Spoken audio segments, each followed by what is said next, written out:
ባለፉት 9 ዓመታትና አሁን ያለው አስተዳደር ስራ ከጀመረ ጀምሮ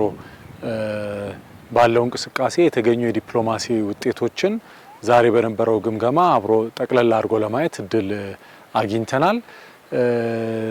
በእነዚህ ጊዜያት ውስጥ በጣም ተጠቃሽ የሆኑ የተለያዩ የዲፕሎማሲ ስኬቶች አሉ። አንዱና ዋነኛ ብለን የምናስበው በዓለም አቀፍ መድረኮች እንዲሁም በሁለትዮሽ ግንኙነታችንም ጭምር የኢትዮጵያ አንኳር ስትራቴጂካዊ አጀንዳ የሆነው የባህር በር ጉዳይ ትልቅ መነጋገሪያ ጉዳይ የሆነ መምጣቱ፣ ይህንን አጀንዳ የተለያዩ አካላት እያወቁት እየተገነዘቡት እየተረዱትና በጋራ መፍትሄ መፈለግ አለብን ወደሚል እሳቤ እየመጡ መሆኑ አንዱ ትልቅ ድል ነው። ሌላው የታላቁ ህዳሴ ግድብ ስኬታማ በሆነ መንገድ ግንባታው አልቆ ውሃ ሙሌቱ አልቆ ሙሉ ለሙሉ ወደ ስራ መግባቱ ይሄ እንዳይሆን ለማድረግ የነበሩ የተለያዩ የዲፕሎማሲ ጫናዎችን መቋቋም ችለን በስኬት ወደዚያ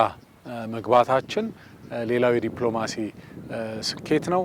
እንዲሁም ኢትዮጵያ የብሪክስ ፕላስ አባል ሀገር ሆና ሙሉ አባል ሆና መመረጧና ተሳትፎ ማድረግ መጀመሪያውም የተገኘ ትልቅ የዲፕሎማሲ ድል ነው። በተጨማሪም ኢትዮጵያ በአጠቃላይ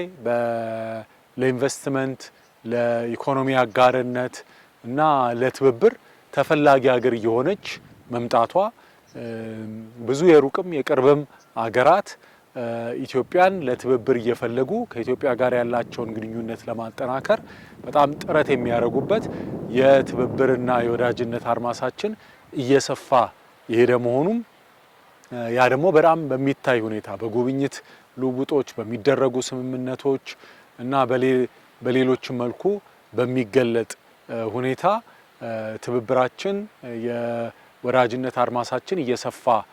መሄዱም ይህም እንደ አንድ ስኬት የሚታይ ነው። በባለ ብዙ ወገን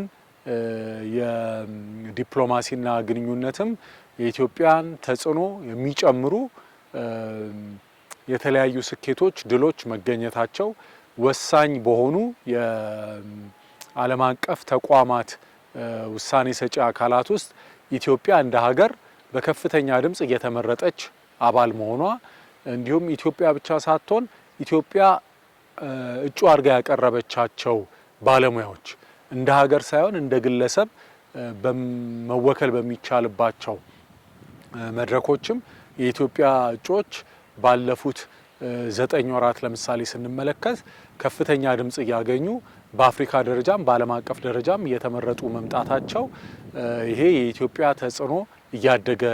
እንደሄደ የሚያመላክት ውጤት ሆኖ አግኝተነዋል። የዲፕሎማሲ ውጤት የሚገኘው በዲፕሎማሲ መድረኮች ላይ በሚደረግ እንቅስቃሴ ብቻ አይደለም። አጠቃላይ ሀገሪቷ በሚኖራት የኢኮኖሚ እንቅስቃሴ የሀገሪቷ ተቋማት ባላቸው ጥንካሬና በተገነቡበት ደረጃ ነው የዲፕሎማሲ ውጤቱም እዛ ላይ የሚመረኮዝ ነው እና በተለይ በኢኮኖሚ ሪፎርሙ የተገኙ ውጤቶች እና የታዩ የኢትዮጵያ ወደ ውጤት የተለወጡ እምቅ አቅሞች እንዲሁም በአረንጓዴ እድገት እና በአካባቢ ጥበቃ በተጨባጭ የተሰሩ ስራዎች ከንግግር ከወሬ ከፖሊሲ ሰነዶች አልፎ የሚጨበጥ የሚቆጠር የሚዳሰስ የሚታይ ስራ በብዙ መልኩ መሰራቱ እንደ አረንጓዴ አሻራን እንደ ተምሳሌት መቁጠር እንችላለን። ከዛም የታዳሽ ኃይሎች ላይ የምናደርገው ኢንቨስትመንት በከተማ ልማት በገጠር ልማት የሚደረጉ እንቅስቃሴዎች ሁሉ እነዚህ ሁሉ ተደምረው እና የሚመጣው የኢኮኖሚ እድገት ሌሎች ሀገራት